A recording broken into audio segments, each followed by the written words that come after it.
Internet masih menjadi kendala saat pelaksanaan UNBK SMK yang berlangsung serentak di seluruh Indonesia. Seperti di salah satu SMK pariwisata di Kabupaten Badung yang harus molor 30 menit karena kendala internet. Meski ujian nasional berbasis komputer telah diterapkan sejak beberapa tahun lalu, namun permasalahan terkait koneksi jaringan internet masih menjadi kendala. Seperti yang terjadi di salah satu SMK pariwisata di Kabupaten Badung.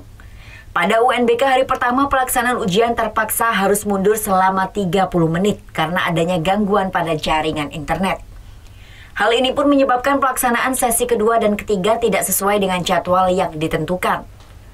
Kepala Sekolah SMK Pariwisata Niketut Suwaryani menjelaskan, pelaksanaan UNBK kali ini merupakan yang kedua kalinya digelar sejak tahun lalu.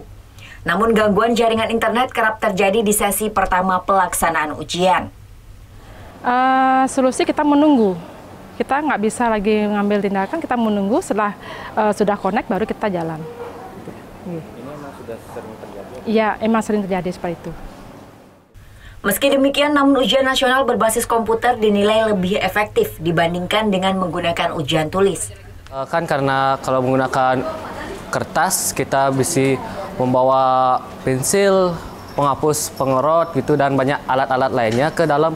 Tapi sekarang kita lebih simpel dengan menyiapkan diri dan membuat semuanya lebih cepat, lebih efektif. Ujian nasional berbasis komputer untuk SMK akan berlangsung hingga Kamis mendatang. Sedangkan untuk SMA rencananya akan berlangsung pada 9 April mendatang. Surya Sanjaya melaporkan untuk NET. Oh yang beneran? Iya, oke. Tapi gue pernah. Nah, udah kan nonton beritanya? Jangan lupa di subscribe, di like, dan juga di komen ya akun YouTube dari Net Bali. Terima kasih udah subscribe. Yang belum, jangan sampai lupa. Di sebelah sini nih. Atau subscribe.